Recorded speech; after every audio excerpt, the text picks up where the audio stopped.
पहले अपना परिचय दे दीजिए। मैं आर के रावत, सहायक संचालक उद्यान, प्रमुख उद्यान भोपाल। रावत साहब, आपको क्या लग रहा है कि ये एमपी रोज सोसाइटी की तरफ से जो हर साल प्रदर्शनी का आयोजन किया जाता है रोज एग्जीबिशन का, ये अपने आप में कितना अनूठा है? मध्य प्रदेश रोज सोसाइटी और संचालनालय उद्यानिकी एवं खाद्य प्रसंस्करण विभाग दोनों के संयुक्त तत्वावधान में आयोजित किया जाता है। इसको लेकर जो तैयारियां होती हैं उसके बारे में कुछ बताएं कि किस प्रकार की तैयारियां होती हैं और किस प्रकार से ये एक भव्य रूप लेती जा रही है। मध्य प्रदेश रोज सोसाइटी और उद्यानिकी विभाग इसके लिए पूरे वर्ष भर एक तो कार्यशालाएं आयोजित करता है।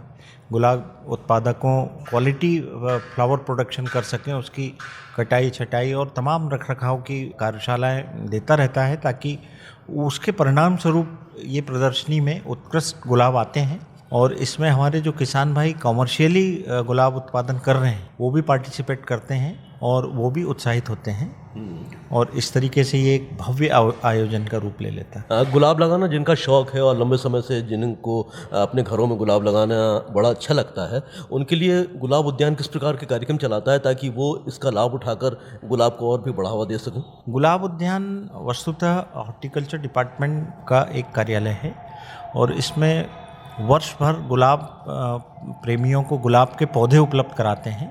लगातार इसके बारे में टेक्निकल गाइडेंस उनको उपलब्ध रहता है और प्लांटिंग मटेरियल उपलब्ध होता है।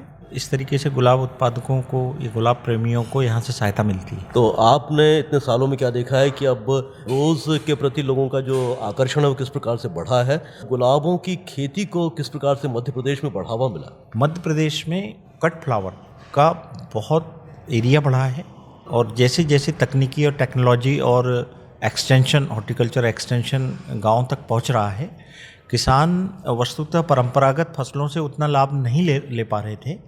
तो संरक्षित खेती के अंतर्गत गुलाब की व्यावसायिक खेती उनने बड़े स्तर पे किसानों ने शुरू की है और इसमें नॉर्मली डच रोज़ लगाया जाता है और बड़े उत्कृष्ट क्वालिटी के बड़े स्तर पे फील्ड किसानों के आपको देखने को मिलेंगे। अगर आप गाँव में जाएंगे तो ये बड़े स्तर पे इसका व्यावसायिक उत्पादन भी किसान। कौन से कोई ऐसे स्थल हैं मध्य प्रदेश के जिन्हें आप बताना चाहते हैं कि यहाँ पर गुलाब बहुत सुंदर होता है?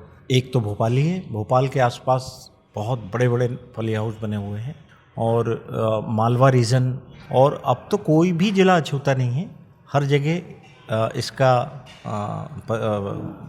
व्यावसायिक खेती का परिचय मिलेगा। लेकिन मुख्यतः बड़े शहरों के आसपास जहाँ फूलों की मंडी है वहाँ इसके प्रति ज़्यादा लगाव देखा गया है। तो इससे और बढ़ावा मिले, इसके लिए आप आने वाले समय में भी कुछ विशेष कार्यक्रम चलाने की योजना कुछ ऐसी आपने बनाई है? विभाग ने व्यावसायिक फूलों के उत्पादन के लिए एक अनुदान सहायता प्राप्त योजना ऑलरेडी चला रखी है और वो निरंतर चालू है। और हमारा जो जिलों में पदस्थ स्टाफ है वो लगातार इसकी टेक्नोलॉजी किसान को समझा रहा है, इसके लाभ से अवगत करा रहा है और धीरे धीरे किसानों की संख्या में इजाफा हो रहा है जो गुलाब की खेती करते हैं। विशेष जानकारी यदि कोई चाहता है तो उसके लिए वो कहाँ संपर्क कर सकता है? गुलाब से जुड़ी हुई कोई भी जानकारी उसको चाहिए तो हर जिले में सहायक अथवा उप संचालक उद्यान कार्यालय बना हुआ है और हर ब्लॉक पे ब्लॉक लेवल का स्टाफ मौजूद है और नीचे स्तर पे जाएं तो हर गांव पे ग्रामीण उद्यान विस्तार अधिकारी के कार्यक्षेत्र में हर गांव है, तो उनको गांव से लेकर शहर तक ये पूरा नेटवर्क है हॉर्टिकल्चर डिपार्टमेंट का, जहां वो किसी भी स्तर पे जाके वो सहायता ले सकते हैं। जिला कार्यालय में, ब्लॉक कार्यालय में, नर्सरी कार्यालय में। Thank you so much. Thank you. मेरा नाम BL शर्मा, उद्यान विकास अधिकारी। ये इसको महोत्सव की तरह यहाँ मानते हैं, मतलब इतना जन सैलाब उमड़ता है। हाँ बिल्कुल जगह निर्धारित नहीं, इतना ज़्यादा यहाँ भीड़ मचती आती है देखने वालों की। इससे जाहिर होता है कि गुलाब के प्रति बहुत बड़ा आकर्षण है लोगों का। इसमें कितना लोग इंटरेस्ट लेके आते हैं इतनी ठंड में भी और अपने बच्चों को परिवार के साथ है उसका आनंद लेते हैं। आपने क्या देखा है कि लोगों को गुलाब का कितना शौक़ है और अब गुलाब को वो अपने गार्डन में या फिर किचन गार्डन में किस तरीके से इस्तेमाल कर रहे हैं? जैसा कि यहाँ जो वो जो जन समुदाय इतना ज़्यादा दर्शक हमारे गुलाब प्रेमी आते हैं, उससे जाहिर होता है कि गुलाबों के प्रति उनको मतलब बहुत ही लगाव है और उससे जाहिर होता है कि जैसे जो यहाँ अच्छे अच्छे फूल देखते हैं उसी तरह से उनके मन में तमन्ना बनती है, कल्पना बनती है कि मैं भी अपने घर में जाके ऐसे गुलाब उगाऊँ और निश्चित रूप से कुछ न कुछ सफलता उनको मिलती है और गुलाबों का जो यहाँ रकबा है और क्षेत्र है बढ़ता जा रहा है। और किसान कमर्शियल भी आजकल गुलाब खेती करने लगे हैं, जो बाहर एक्सपोर्ट हो रहा है और बाहर के लिए भी गुलाब भेजे जा रहे हैं। बम्बई, कलकत्ता के शहरों में भी यहाँ से भेजा जाता है और यहाँ लोकल की भी आपूर्ति की जा रही है। तो शर्मा जी, आप में जिस प्रकार से मध्य प्रदेश रोज़ सोसाइटी काम कर रही है गुलाब को बढ़ावा देने के लिए, इस तरीके से आपने कुछ और भी छोटे छोटे संस्थाएं या संगठन इस तरीके के बनाए हैं जिसके माध्यम से लोग गुलाब के प्रति अपना प्यार प्रदर्शित कर सकते हैं और उसे जगह जगह आयोजित कर सकते हैं, इस तरह के कार्यक्रम?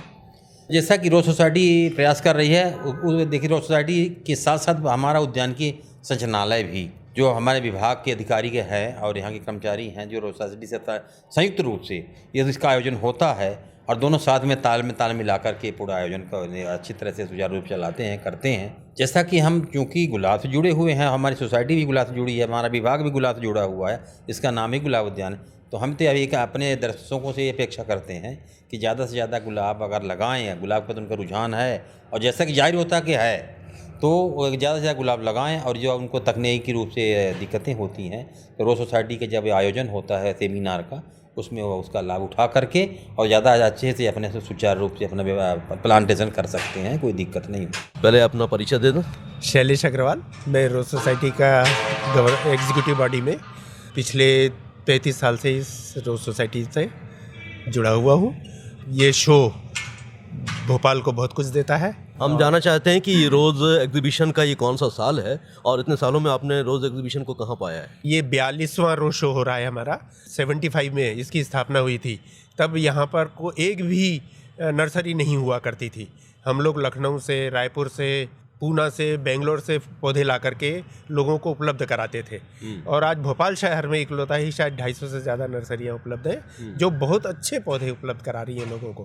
तो ये सबसे बड़ी कामयाबी है इस रोज़ सोसाइटी की, जो उसने सोसाइटी को प्रदान की।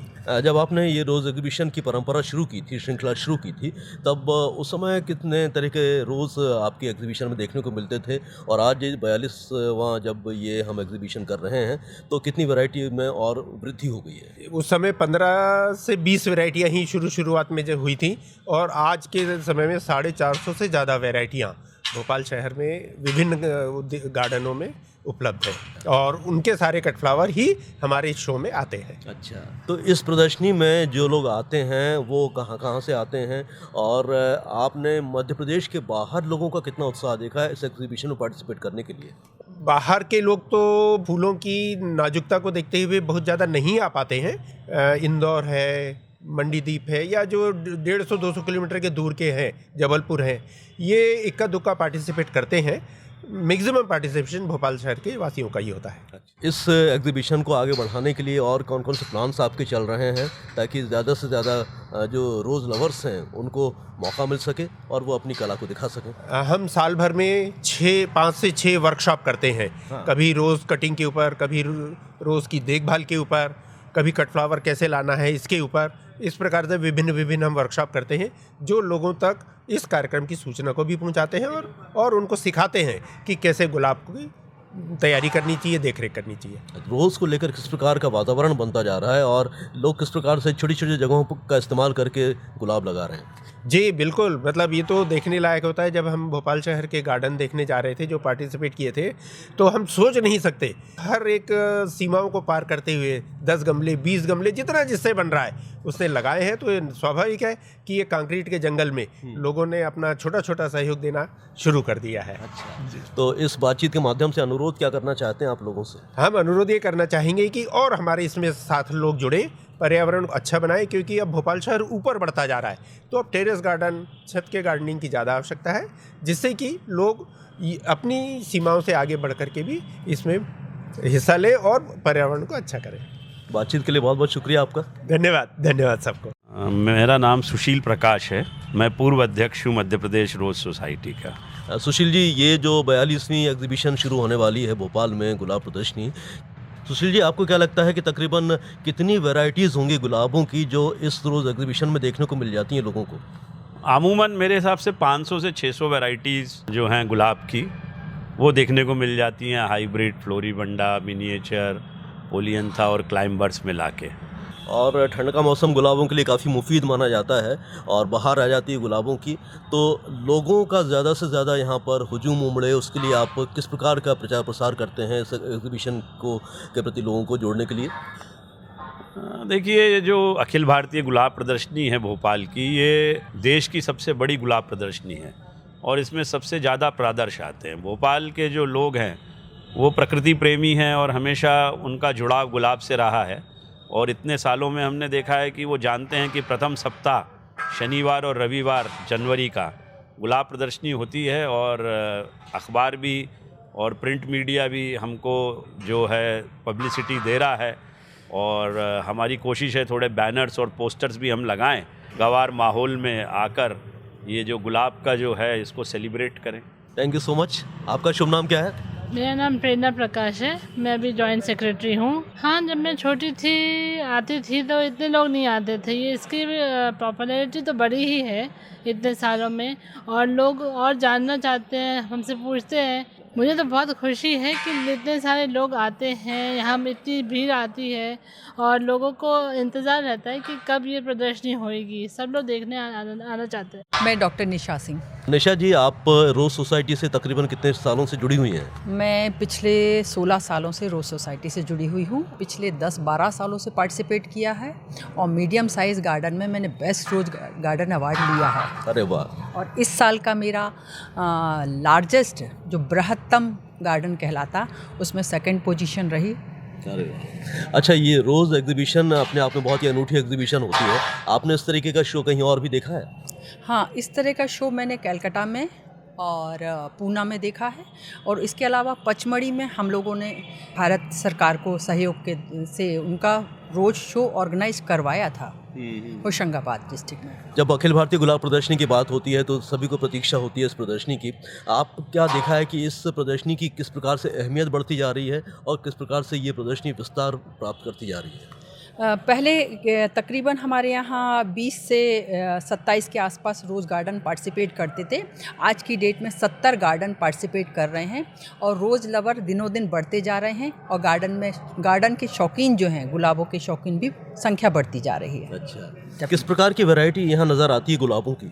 गुलाबों की वैरायटी अगर हमारे यहाँ देखा जाए तो 70-80 वैरायटी तो है और 2030 में हमने ब्लू लगून एक रोज़ है जो पर्पल कलर का, ब्लू कलर का, उसको नया लाया गया है। और इसके अलावा हॉर्टिकल्चर में रोज़ शो को जो रोज़ गार्डन है उसको हम लोग प्रॉपर मिट्टी में ही डेवलप करते हैं, मगर अभी उसको नए तरीके से डेवलप किया जा रहा है पॉट एंड गार्डन को। और जैसा कि रोज़ को तो किंग ऑफ फ्लावर्स कहा जाता है, फूलों का एक तरीके से राजा कहा जाता है और आपको इसमें अवार्ड भी मिल चुका है। क्या आप अपनी तरफ से प्रयास कर रहे हैं कि लोगों को आप ज़्यादा से ज़्यादा जानकारी दें, उन्हें बताएं कि गुलाब को कैसे लगाना है, कौन सा मौसम मुफीद रहेगा, कैसा पानी देना है, कैसी खाद देना है, इस बारे में आप कौन कौन से काम कर रहे हैं? हाँ, रोज़ सोसाइटी जो हम पूरा परिवार है, कोई 35 लोग इसमें पार्टिसिपेट करते हैं और बहुत एक्टिव हैं। BHEL एरिया और ये वाले रोज़ गार्डन लिंक रोड पर जो है, इसमें हम लोग ट्रेनिंग ऑर्गेनाइज करते हैं और 3 ट्रेनिंग रहती हैं जो अगस्त, सितंबर, अक्टूबर, इसमें हम लोगों को जागरूक करते हैं।